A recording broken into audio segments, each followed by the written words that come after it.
Yes, go na tayo na ang It's Showtime ay nasa GMA7. So ano yun, kuya? Oh.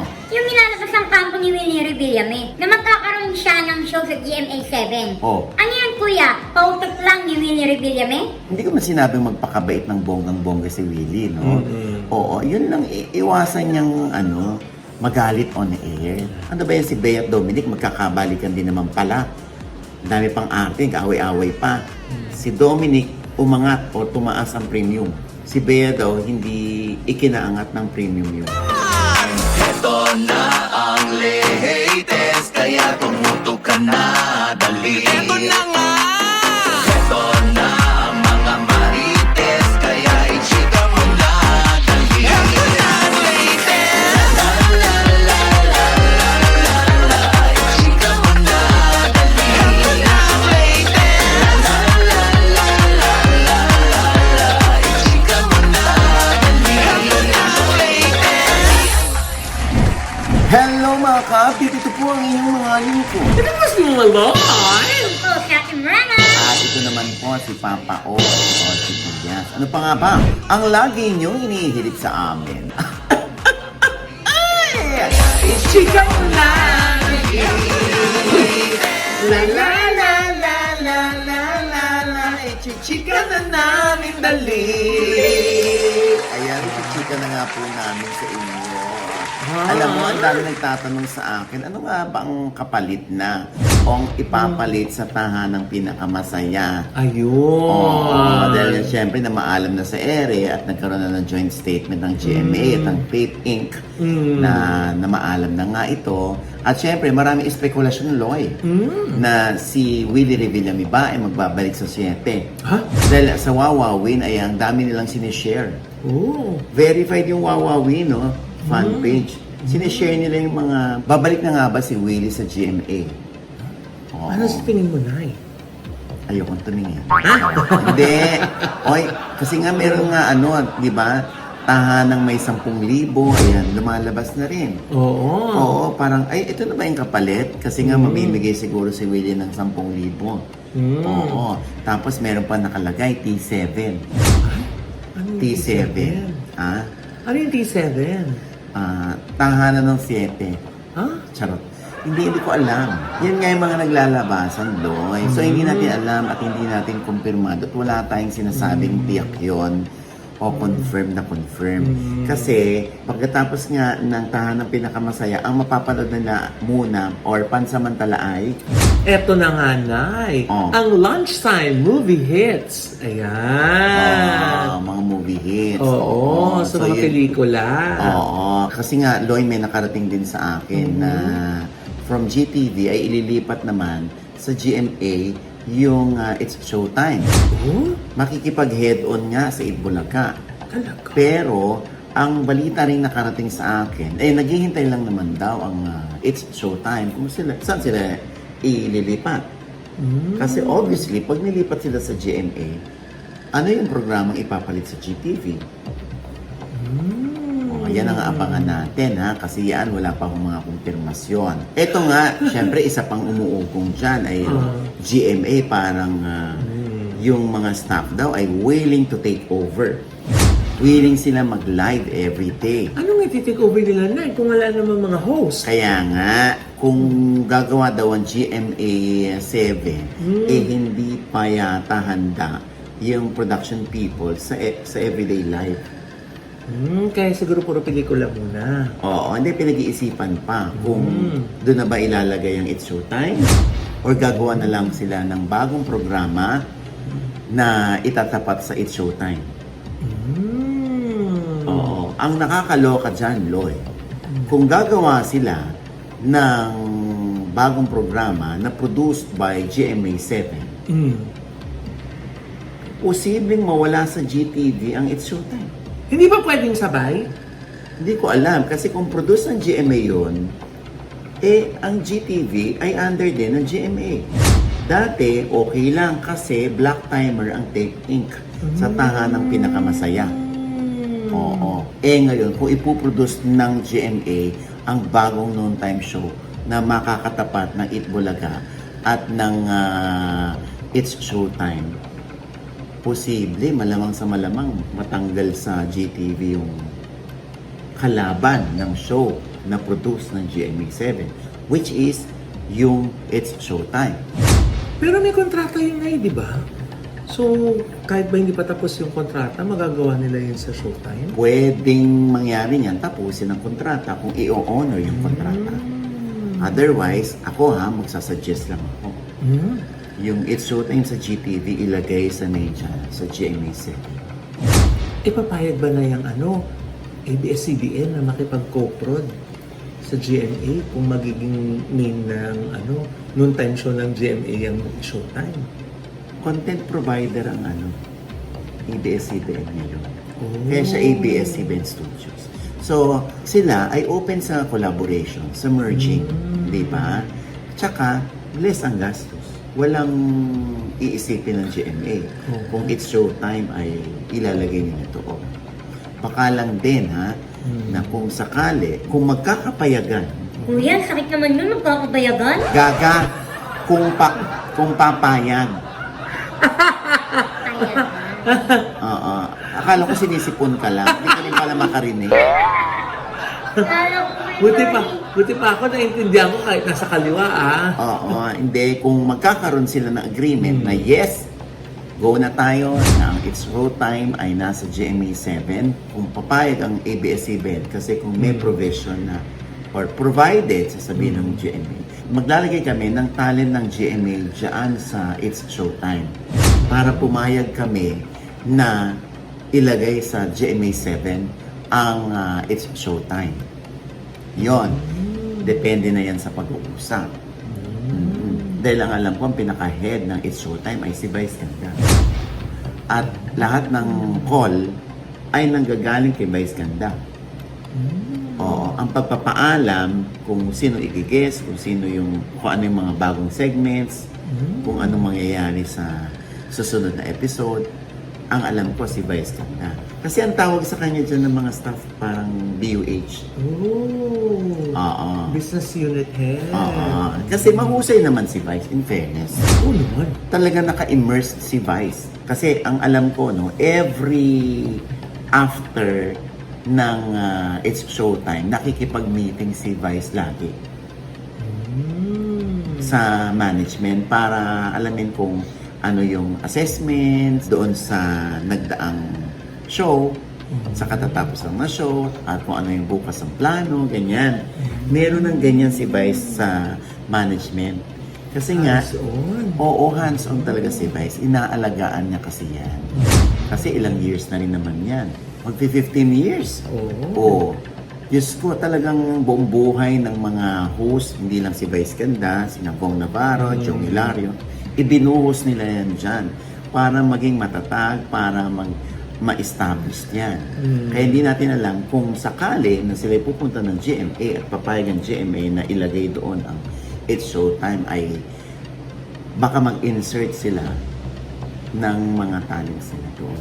Pero may feeling ko posible naman yun kasi may mga nag-guest, di ba, ng mga GMA7 talents sa It's Showtime na parang kinagiliwan ni Vice. Posible yon. Lalo na kung syempre, pwede bang yung sipon mo, Brenda?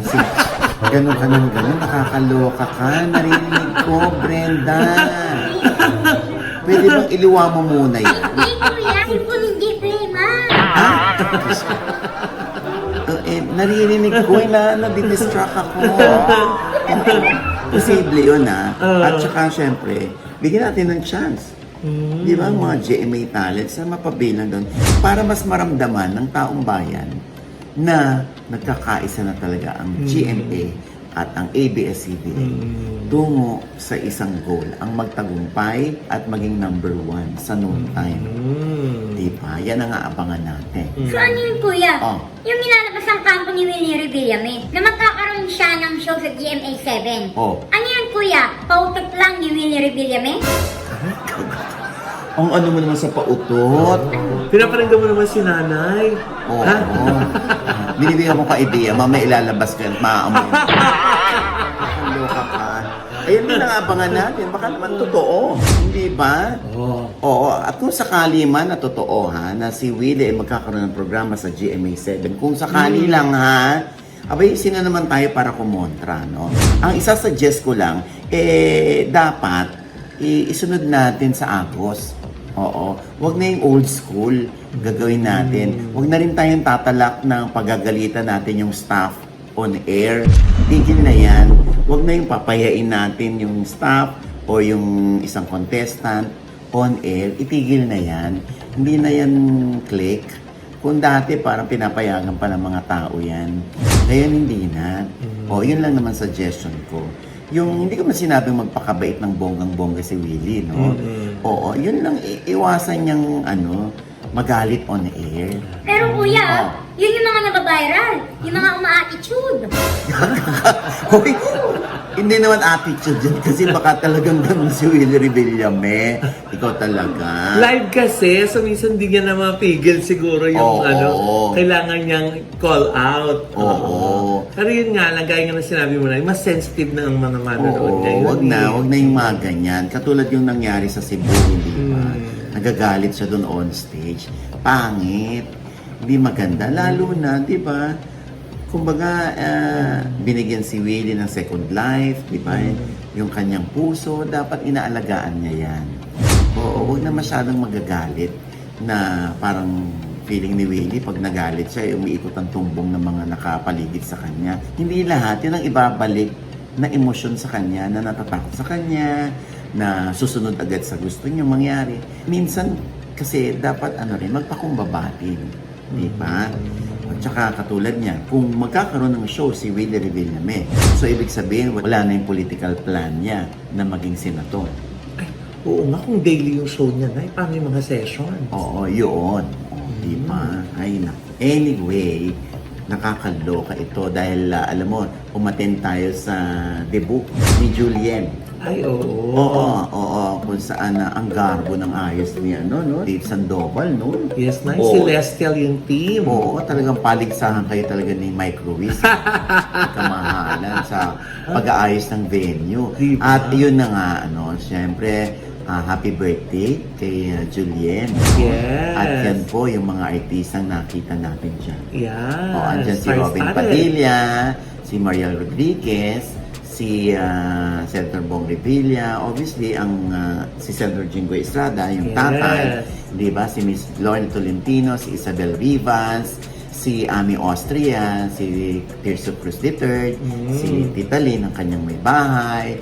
Sino pang nandyan? Si Andeng, si Andrea Bautista, Inares, ayan. At saka si Small Lau din, nandyan din. Yes! Si Kuya Dick, Roderick Paulante. Oo, si Marisa Sanchez, si Edo Manzano. Yan. Tsaka syempre, andyan yung Francet. Yan. Bihon o Anton. Gaga! Francet, hindi Panset. At talaga kinokorek ko, di ba? Patol din naman ito. Nakaloka ka. Yung sipon yung Rena, no? Oo. Abot hanggang tenga mo, no? Hindi mo marinig. Si Francine Diaz at si Seth Fedelin. Yes! Ang dami pang iba na nakita natin. Andyan din si Maricel Soriano. Yeah! Diba? Andyan din si Miss Jamie Rivera. At marami pang iba na nakalimutan na natin kung sino. Yes! Basta ang ating pagbati kay Julien sa Happy kanyang birthday! 18th birthday. At sabi nga ni Madam Presi, Yes! Pitog Ejercito ay lahat daw ng lalaki ay kilalang kilala niya kung sino yung mga lumalapit sa anak niya. Oo, at kasi walang inililihim sa kanya si Julien. Yes! Actually, andun na rin ako sa party. Kung sino-sino yung kakausap ko, tinatanong ako, nagkabalikan na ba si Bea Alonzo at si Dominic Roque? Oh! Sa totoo lang wala akong konkretong maisagot sa kanila kasi hindi ko alam. Totoo ba, kuya, hindi mo alam? Bakit? Hindi ko nga talaga alam. Mamatay? Mamatay, hindi ko alam kung nagkabalikan sila. Sana nga nagkabalik ko.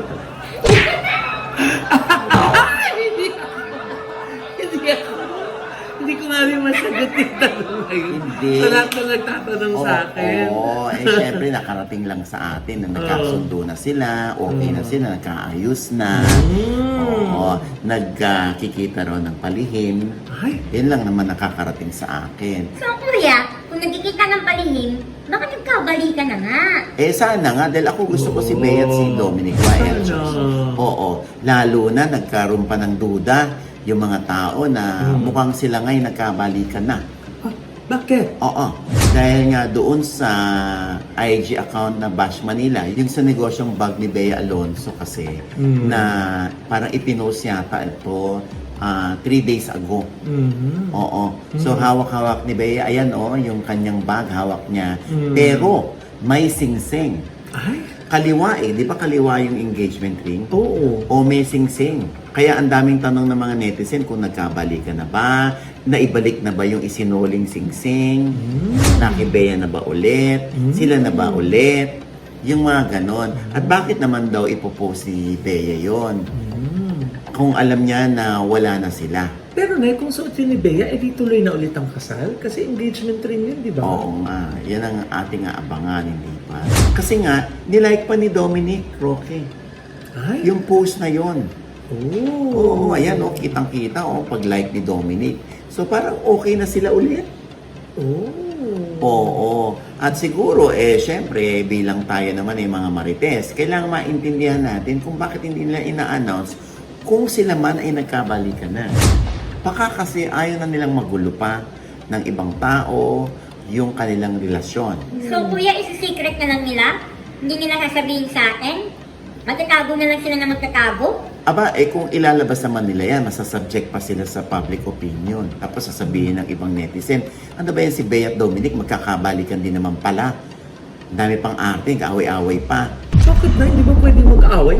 Normal naman yun sa mag-jowa. Bakit sila magagalit? Normal sa mag-jowa yan, pero kung parehong artista yan, masyadong big deal sa mga marites. Oo nga. Di ba? O anyway, tayo naman dito, talagang gusto natin talaga yung tambalang Bea at Dominic, no? Yes. Oo. Kaya lang nga, yung meron akong isang showbiz insider na nakausap. At ang sabi niya, alam mo, Oji, sa nangyari kay Bea at kay Dominic, si Dominic umangat o tumaas ang premium. Si Bea daw, hindi ikinaangat ng premium yun. Oo, yung nangyari sa kanila ni Dominic. Yun naman yung opinion lang nung showbiz insider na then syempre sobrang tanda na sa industriya noon. Yun lang ang pakiwari niya. Kasi daw, may mga endorsement na rin na dumarating kay Dominic. Tapos, bukod dyan, ay hindi naman daw ikinasira ni Dominic. Kahit yung balita, nililing siya sa bading or nililing siya sa politiko. Hindi rin naman daw nakasira yung kay Dominic. Bagkus, ikinaangat pa ng premium ni Dominic. Oo. At ikinatingkad pa ng kanyang kagwapuhan. Ang gwapo niya. Sabi sa akin, Bongga. Oo. Tapos naman, kuya, Oo. yung mga project naman na ginagawa ni Bea sa GMA, Oo. parang hindi naman kuya nakapagpatintag sa karir niya. Parang wali. Uy, Grabe. ako na naman ang makukuot niyan sa sampal ko. Oo. Porque hindi ka gumagala sa showbiz, hindi ba? Hanggang Pasay ka lang. Tapos ako na naman ang sisisihin. Yung aso. Kakaloka. Parang pati yung aso tumatanggi na. Oo. Sa mga sinasabi ni Mrena. Mrena, singahan mo nga yun. Hindi na natin kung hindi ka sakman.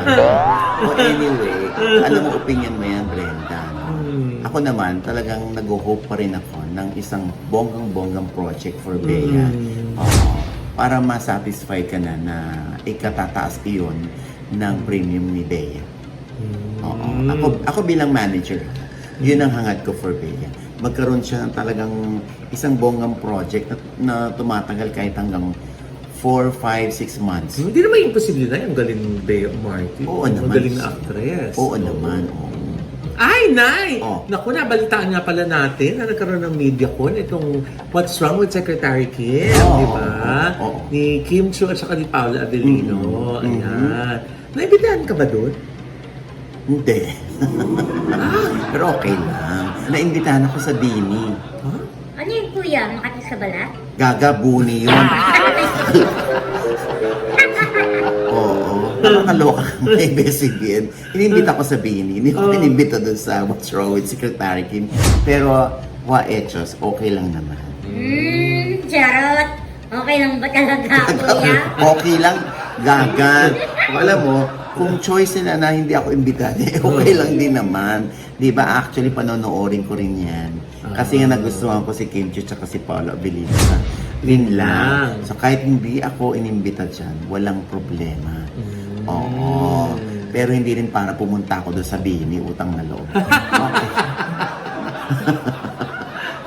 Bakit naman? Ha? Bakit? Hindi, may ginagawa ako that time. Okay. Yung kay Kim Chiu tsaka kay Paolo, may ginagawa ka ba? Alam mo, kahit imbitahan ako dyan, hindi rin naman ako makakasipot. Bakit? Di ba, galing tayo sa debut ni Julien. Oo. Invited tayo, dinner yun. Oo. Basta maging happy na lang tayo sa kanila. Kuya, Oh. baka kasi ikaw yung kanina ng mga vloggers. About, Kasi di ba kuya, ikaw yung naglalabas ng mga balita about Paolo at saka Kim Chiu. Pwede. sana isama na rin ako sa Secretary Kim. Oo. Para na masulit yung mga tanong sa akin if ever. Pero alam mo, I'm sure naman kaya na nilang dalhin yan ni Kim Chiu at ni Paolo. Although, sinasabi nila sila'y friends lang, di maniwala na tayo. Pero yung body language nila, parang, hindi ko alam, more than friends yata. Less than enemies? Naku, ang luma ng ng less than enemies. Oo. Tigilan mo nga ako, men. Oo. Ay, naku. Basta ha, support pa rin kami dyan. Oo. Kahit hindi kami iniimbita sa ibang press con or ayaw nila kami imbita, it's okay. Not to be okay? Gaga. Ha? Kaya okay lang sa akin. Okay lang sa akin. Kasi di ba, syempre, since alam naman nila na madalas dito lumalabas yung mga issue, siguro yung PR department ng What's Wrong with Secretary Kim, nag-decide na siguro, wag na muna natin i-invite si Ochi. Baka kasi ma-put on the spot si Ochi or ma-put on the spot si Kim Chiu at si Paolo. Oo. Pero, Diyos ko, kahit nga, imbitahan nga tayo, Loy. Ando naman tayo sa nauna na nating commitment yun. Yeah. But we're so happy for Paolo and Kim kasi bagay sila. Diyos yan. At saka mukhang masaya yung kanilang teleserye, no? Oo. Doon nakakatawa daw doon si Paolo, sabi ni Kim. Oo. Limited episodes lang ito kasi nga, ganun din sa Korean series. Oo. And with that, mga kaibigan, ito po ang inyong mga lingkod. Ito po si Mama Lo, yung mga nanonood sa amin, hindi pa namin subscriber. Malapit na po kami mag 1 million subscribers. Dumagdag na po kayo now na napakadali lang. I-click lang po yung subscribe button na nandiyan sa ibaba. At kung naibigay po yung aming episode ngayon, pero kayong komento sa lahat namin chika, i-comment nyo pa yung below, i-click ang like button at huwag kalimutan i-click ang notification bell. Dahil pag kinlik niya, kayong unang-una manonotify na meron kaming latest update. At syempre pa, ang kanya-kanya naming channel. Yes, at manood at mag-subscribe po kayo sa channel ko. That's Mamaloy, M-A-M-A-L-O-I. At nandiyan pa rin po nakapost yung aming pong vlog sa Highland Valley Resort kung saan nanurpresa ng bonggang-bongga sa isang pambihirang pagkakataon si Miss Lani, Miss Salucha. Ayan. Habang pinapasyal namin si Jenny. Jenny, we miss you. Yes, Jenny. Our friend from Korea. Ayan Yes. po. Maraming salamat, Dr. JC Solis of Gorgeous Smile Dental Clinic sa aming gorgeous na ngiti. Ang dami nagtatanong Yes. sa dentist natin. Sa vanity. Oo. Marami pong pa-vanity dyan kay Dr. JC Solis. Yes, no? at hello din kay Miss Ara, di ba? Siyempre, ang Ideal Vision. Yes! Yes. So Jessica D. Yes, Para sa aming eyewear. Correct. At siyempre, Pamrena, Hello mga ka-update! Pa-follow naman po ng aking FB page at Mrena po, M-R-E-N-A. Yes!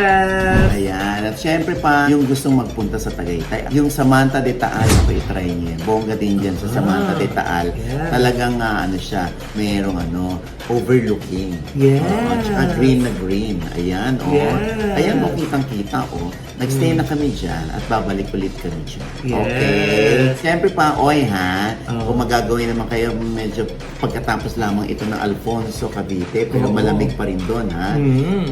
Subukan yung kumain dyan sa Verde View. Yan. Yes. Verde View Restaurant Oo. ni Tita Vivian. Ayan. Ang sarap! Ang sarap ng mga pagkain, ha? At ang ganda ng nila. Ang ganda ng paligid. Nakakagana Yes. Ng kumain. ambience. Ayan yung ambience, Talagang Oo. green na green at may mga birds. Yes! Oh, Oo. I love birds! Oo. Don't we? Oo. Don't we? Alam mo, if you love birds, What? minsan di mo nakikita eh. Oh. Nasa likod mo lang pala. Ha? Tawang-tawa ka na. Tawang-tawa. Alam niyo kasi yung kwento mo. Ha? Uy! Walang ganon. Lagi na nasa harap ang bird. Wow! Anyway, syempre yung mga gusto magpatahi, ano? Oo. Ay! Nandyan si, Raul Uso. Yes! Oo, mahusay sa mga coat and tie. Yes, mga Oo, gowns. Mga gowns, oo. Yes. Ganun din si Michael Leyva. Yes! Arte ko ba? Ating mga friends na mga designer. At syempre, ang OG. Ang OG! Yes. Tito Edward Teng. Oo, yes. thank you Si so Tito much. Edward. Oo. Ayan. Bati natin ay na happy birthday yung isa nating suking manonood from Canada. Di ba? Malapit tayong pumunta dyan. Si Rochelle Franco Mindo. Ayan. Ayan, kahouse nila May Campos sa aking friend from Canada. Ayan. Malapit na kami pumunta dyan, May. Oo. At syempre, ang aking panayam kay Piolo Pascual. Hoy, nako, sinagot ni Piolo Pascual. Oo. Anong masasabi niya dun sa hiwalayang Catriona at Sam Milby? Oo. Mga kaibigan niya yun, kahit yung kay Bea Alonso. Oo. Ay, nako, sinagot siya ni Piolo Pascual. Ang sabi? Eto. Hindi ka ba nalulungkot sa mga kaibigan mo na naghihiwalay? Alam mo yung pinakamahirap, yung hindi ka pwedeng magsalita, di ba? Tapos kasama mo sila, you know. And you feel bad because ang toxic ng community. Sabi ni Bea, I need a friend. Okay, dito ako sa'yo. Ganon din pinayam kay Sam. Pagpapiestahan ka eh. It's not fair. Ikaw, ba't hindi ka tumitigil? Magbalita ng mga nagbe-break. Buti hindi pa nga kayo ni Shaina eh. So, mas magkikita kayong madalas Yeah. ni Shaina. So, meron bang ma-rekindle? Ha? Nabingi eh. So, china-challenge mo ako. Kinakabahan ako. Dahil mo pang ilababalita naghihiwalay, sasama mo pa ako. Ayan, yung kabuuan ay nasa OGBS Inspires. Ayan ha. At syempre mag-iina ko po ha. Meron din silang YouTube channel, si Mami Soul, si Erin Diaz, at si Mira TV. Ayan. At ito po ulit yung lingkod, Papa Osin OGBS na lagi nagsasabi, nagpapaalala sa inyo na sa tuwing gigising po tayo tuwing umaga, huwag na huwag po tayong nakakalimot ha. Na magpasalamat sa Panginoon dahil tayo kanyang ginising. Ibig sabihin, may mission pa rin po tayo sa buhay. Sabay sabing, Every visit is a blessing! At ano pa nga ba ang lagi nyo inihirit sa amin? Ichika mo na! La la la la la la la la. Ichika mo na, dali. Time! La la la la la la la la. Ichika mo na, dali. Kumanta ka ba talaga? Parang di ko narinig kumanta na eh. No, mas narinig ko ang sipon. Ah, Huwag ka na mag-knock-knock. Akin yung kamay mo. ano?